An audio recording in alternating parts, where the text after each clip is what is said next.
You got me. Hi. Hi. Just making sure that this is good. That's what I do on your behalf. Yeah, it is. 2013 sparkling wine made in the Finger Lakes region of New York, disgorged in 2018. You know what that means? It means it spent several years on the lees during that second fermentation, where in individual bottles, sparkling wine, even if it's not called champagne or from the Champagne region, if it's made in this méthode champenoise technique, sparkling wine is better because of that treatment. This wine has to pay a lot of rent. It sits around in a winery for quite a long time, and yet it still prices in like the mid-20s. What a great opportunity to try something from somewhere else that you don't usually think of as wine country. Maybe you do if you're in New York. Maybe you've heard of Constantine Frank, the guy who was kind of the pioneer of that Finger Lakes wine region. This is in fact the Constantine Frank Brut 2013, and I'm tasting it now to make sure it will work on the wine bar starting tonight. So, in other words, sparkling wine is on the menu all the time. We change it out every week. This week we're coming back to an old favorite that is not seeing a lot of customer action because people see this word or maybe the place name and don't realize this is a really valid producer and delicious juice. So come find out for yourself. Have it on our wine bar starting tonight. In other words, yes, wine bar weekend is beginning today, and we're doing a different menu every week that always includes sparkling wine, other beautiful wines by the glass. We want to challenge you a little with things you've never heard of, with things that are brand new to the store, and we also want to give you comfort wines. So one of the challenges, besides the sparkling wine, it's not a challenge in that it's just really delicious. It's just a challenge in that maybe you've never heard of it. Sparkling wine from New York, upstate New York, Finger Lakes region.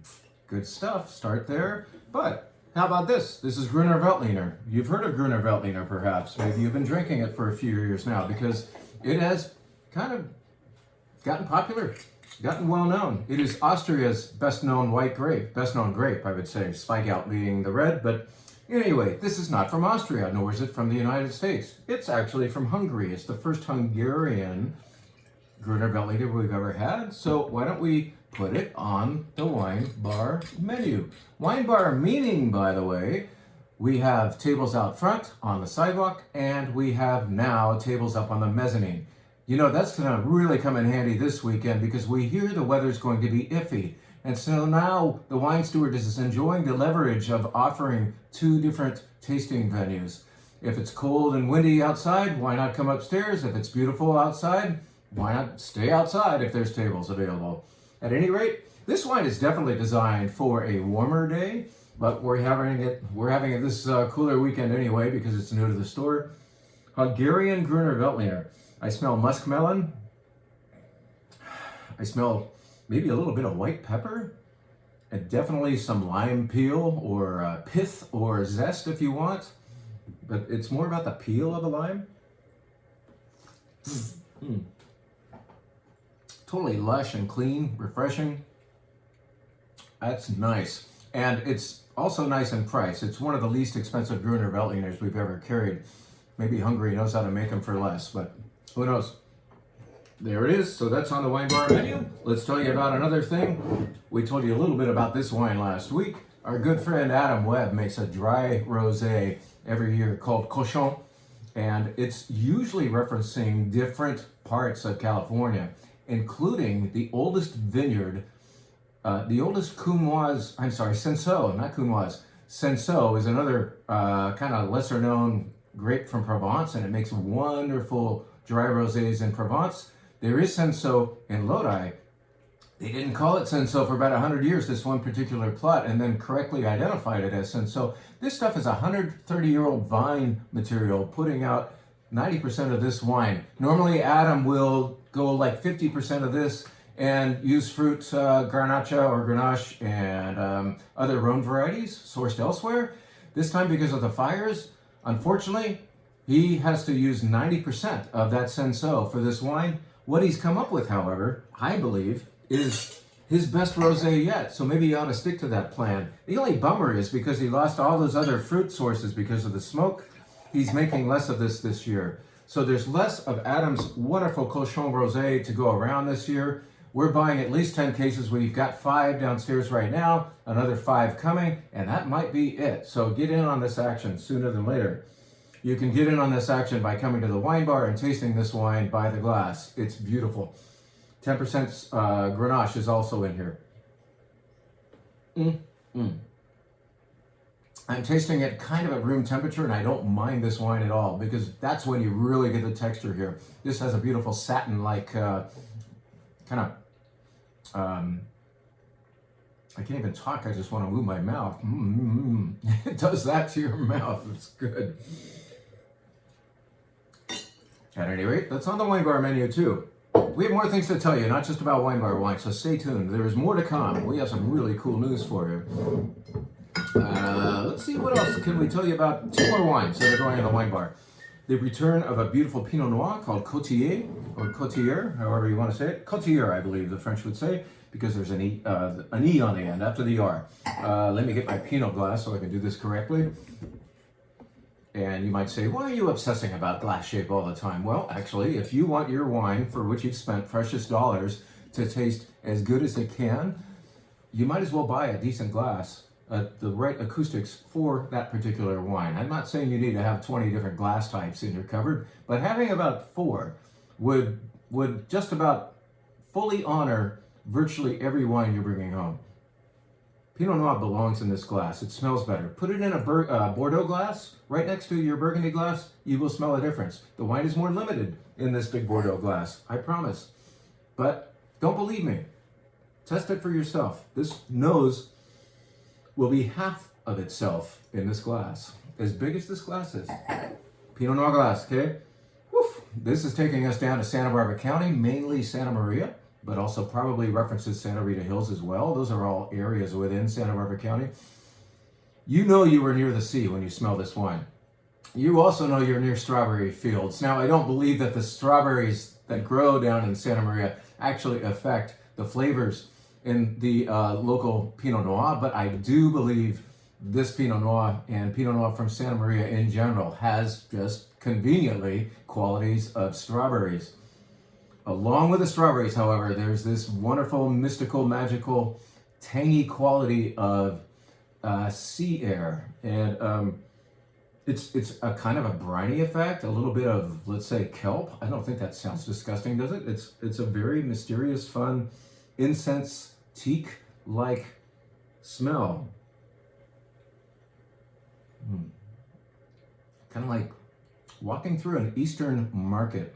In other words, like in the Middle East or the Far East, and imagining all these fragrances of spice going around, just because it's warm outside and these spices are laid out in their display cases, like all of a sudden, man, it's just like a nice exotic quality. What is cool about this Pinot Noir, that as much as it says it with a very tangy, lean, fully ripe, but modest size. It's not a totally enriched, faked out Pinot. It's honestly good stuff from Santa Barbara County.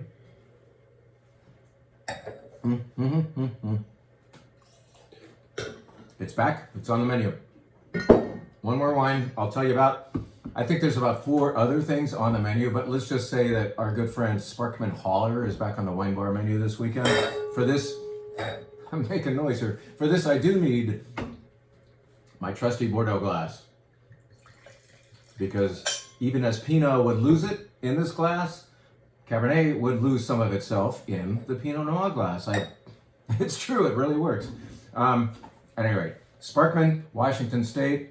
Napa would have a very, very hard time replicating this beautiful, dark, wonderfully rich smell and flavorful experience for the price point. You are getting really lovely Cabernet from Washington State at a better price, and that's why we like to talk about Washington a lot. Sparkman nails it. They make a wonderful Grenache as well. They make a lot of great things, but we carry their Cab and their Grenache. The Cab is on the menu. So come see us at the wine bar tonight, Thursday. That is whenever you show up, pretty much. I've got the menu about to print. So come on down, get a table outside or upstairs. We can see you today, tomorrow, Friday, Saturday, and Sunday. Enough of that. So there's something you've been looking forward to. If you were hanging around with us during the pandemic and supporting us, and those of you who did, we love you. Thank you. Those of you who did, remember that not just once, but probably with 6 different samplers, we offered a group of 6 rosés. There were several versions. I think there were 5 or 6 versions of a rosé sampler as we endured 2020. 2020 had a lot to endure, right? There were a lot of things that we had to put up with, but we also got to enjoy a lot of pink wine via the wine steward at home. So you guys came and picked these up, and now we have the 2020 vintage coming to us finally in the form of many nice dry rosés. I can't crowd this this space with any more than, well, let's put just one more up here. But I'd like you to imagine 6 bottles of dry pink that we are finally arranging in a sampler. Within a couple of hours, you will see on our website the offering of a 6-bottle 2020 vintage. In other words, just off the boat or off the truck, depending on where they were made. Rosé, dry rosés. You know, we're into them. We especially love the ones from the south of France. So I thought we should launch our first rosé sampler of 2021 with 2020 rosés that are mainly French. So 4 of these come from the south of France. The Ile Saint-Pierre from the south of France. The Commanderie de Bargeron from the south of France. Whoops, here, this isn't from the south of France, but as I already said, Adam's Cochon Rosé sure reminds us of the south of France with its 90% Senso quality. So that's in there. What else is in there? How about a wine we've never carried before, but I really like it this year. It's inexpensive. It comes from San Luis Obispo County, so down there by San Luis Obispo. Made entirely of Grenache, Summerland. It's a nice rosé, so there's a domestic. Back to the foreign thing. I got a full bottle of this somewhere. It kind of looks cheesy to show you half bottles. It just means I've been testing these on your behalf. But Parasol La Croix. It's got the Templar cross on there. That's one way to remember this one. The part of the Templar cross is on there, and that's the Templars hung out in this part of France before they were kind of asked to leave or just summarily executed, one under the other. I want to try this because it's open. This guy, I think, is based on our old friend Senso. Does it say it on here? I think it is. I think it is Senso based plus Grenache, maybe some Syrah. That is the classic Provence smell right there. Beautiful fruit. Some people call it Jolly Rancher. Totally dry wine, but the fruit is lovely. There's some dried cherry in there. Classical Provence rosé. That's in your 6-pack sampler, the dry rosé sampler. There's one more that's gonna walk in the door. I tasted it yesterday. Meredith kindly left the bottle behind so that I get to try it one more time. Where is it? I'm getting twitchy. Where the hell is it? There it is, Nisas. So there's another half bottle of wine to show you. Your bottle will be full. This is Nisas from, it's got one of those crazy glass stoppers. They're cute. Maybe you could use the bottle later for olive oil or something, but this is Nisas from the Languedoc region. And whereas we typically love our south of France rosés to be mainly Grenache and Senso, those offer a lightness and kind of a buoyancy to dry rosé. You know what's cool about this? This is actually Syrah based. It's got those other players in it, but the dominant player is Syrah. And I heard that before tasting the wine, and I got a little pessimistic because Syrah can kind of beat up a rosé. It can be too much. This is really good. This is a richer rosé. It's got a little more body to it, but man, it's classically south of France.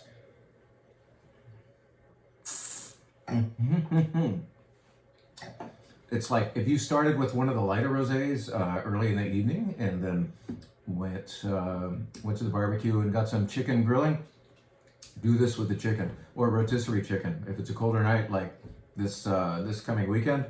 Rotisserie chicken, this rosé, it'll nail it because of the rosé, the Syrah component in the wine, just enriching a little bit. It's still classically French. It's just a little more mouthfeel for you. It can handle an entree. It will.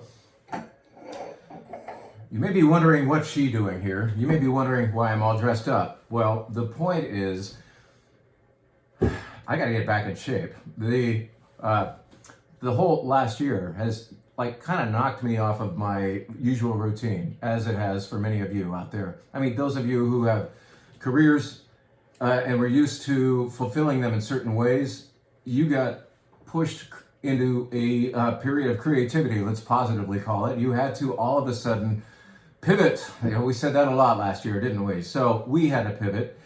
We all of a sudden were just wearing whatever we wanted to the wine steward. It didn't matter what we wore because a lot of you were coming curbside pickup and had masks on and almost didn't even want to see us. You're just like, just put the wine in the back of my car and then you scram. We need to up our game. We want to get back to being the good old wine steward. So I'm practicing. I just find that I am more efficient. I can do more and be more productive if I dress a little bit better. That's not to say that I'm going to be wearing a suit every day. In fact, this is all for show, but it's just the idea. It's this video's costume, all right? The point is, we want to get back in the event business. We want to have you upstairs, a select small group of you guys upstairs for a tasting, for a 2-hour-long show, a wine show, like we used to do. We know you're not all ready to do that. And we know we don't want to pack the place like we used to, but this mezzanine, by the way, this place smells great. If you were to walk into my office right now, you would see this. This is a digression, I'm sorry, but why not? I've still got time. See what's going on in here? That is a levain. That is for making sourdough bread tomorrow, because on Saturday I'll be heading to somebody's house to do a wine show, and I want to make it personal by bringing my sourdough bread. I want to start making sourdough bread again for all the events we're going to do upstairs. Gosh, if you were to walk outside onto the mezzanine right now, you would smell, like throughout the entire store, the beautiful smell of roasting Marcona almonds. We get them in these enormous bricks, kind of like coffee you would buy before you go home and grind it yourself. These come, Marcona almonds, in these monstrous shrink-wrapped bricks, and then Dawn very masterfully roasts them in the kitchen. And to some of them she adds only salt and olive oil, and to others she adds salt, olive oil, and smoked paprika, pimentón they call it in Spain. And both versions are wonderful. They're a wonderful snack. And all of this is a lead up to what we're about to tell you. But the point is, we're getting back in the groove. I am getting back into the bread making for events. Dawn's about to stock the shelf with tons of these almonds, and we're going to be using them in events. And I guess what I really finally want to get to is the fact that we have an event planned for you. Yes. So if I can see the calendar correctly, I believe on May 5th, we will have, let's say, 24 of you upstairs. You have to RSVP. You can sign up via the website. I think it's going to cost $45 per person, but to come upstairs and taste with us an exposition. It's not just tasting. We're going to tell you about, we're going to discuss the wines of Spain. We've been doing this for so many private groups already, for corporate groups, for actually, a couple days later, we're going to be doing it for the Valley View Elementary School PTA. The parents, whoever wants to sign up, can get to do this with us as well. They'll get a little Spain, it'll be a smaller, to make it slightly more affordable, little thing that they buy 3 bottles, they buy an alternative food pack, and they get to hang out together in a big Zoom event. Well, we want to have a more grandiose version of Spain finally. I am going to pick some of my favorite Spanish wines off the shelf. Also look through my notebook to see what I've tasted lately.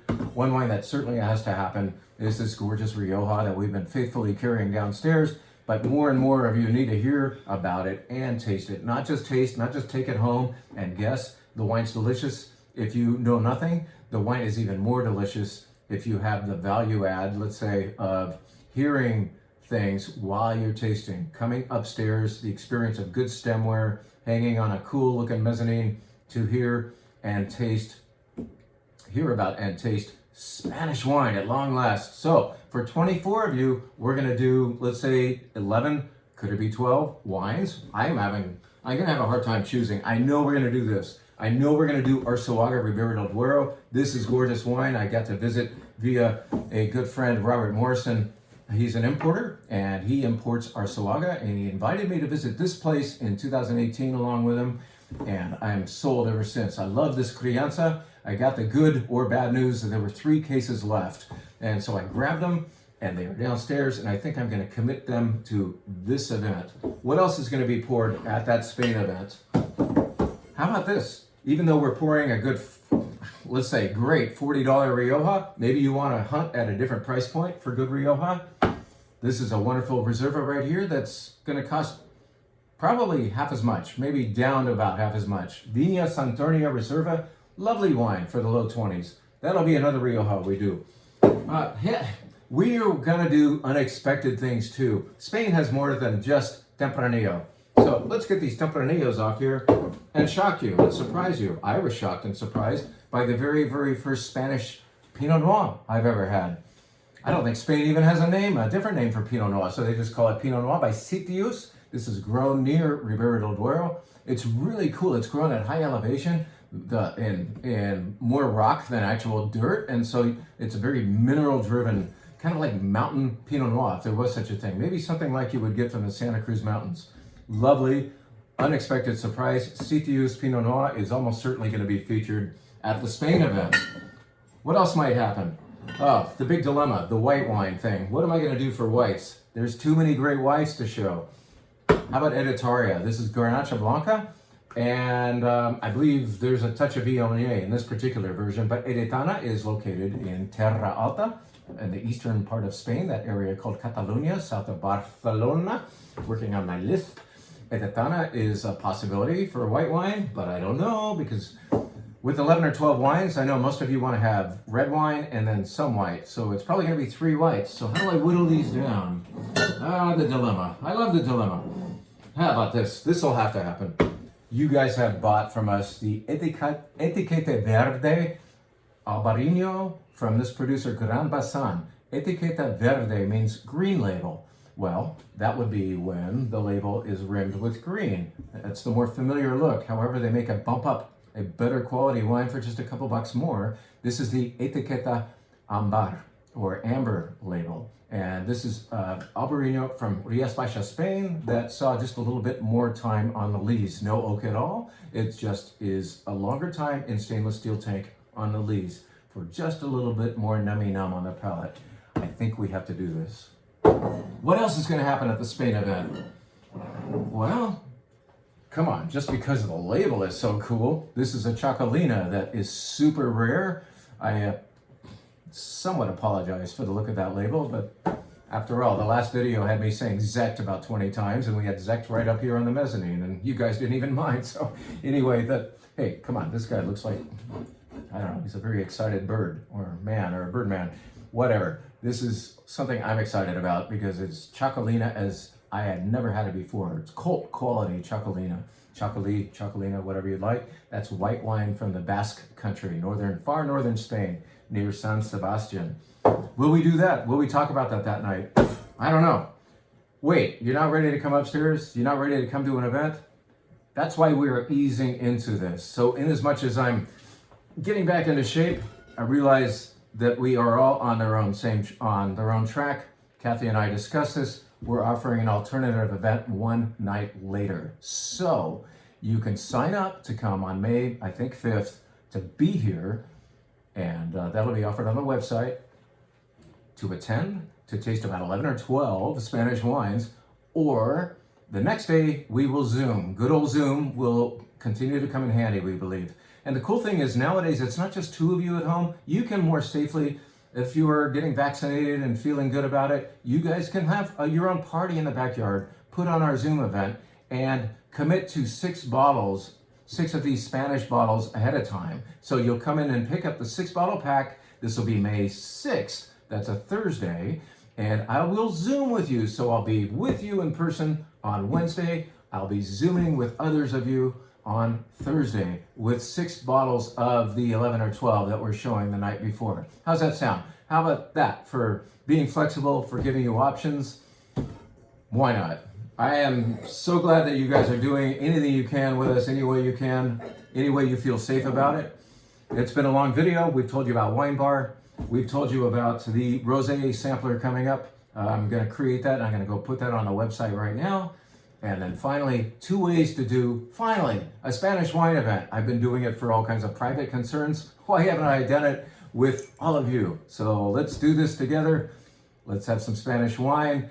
Maybe I'll make some tortilla. We'll certainly get some manchego cheese going. Maybe the marconas that Don makes will also play into it. I'm sure they will. Chorizo, all that good stuff. We'll bring out maps and swords and dancing flamenco ladies and have some bitch and vino. How about that? Thanks for everything. Have a great weekend. See you at the wine bar. Come on up or out. Either way. Bye.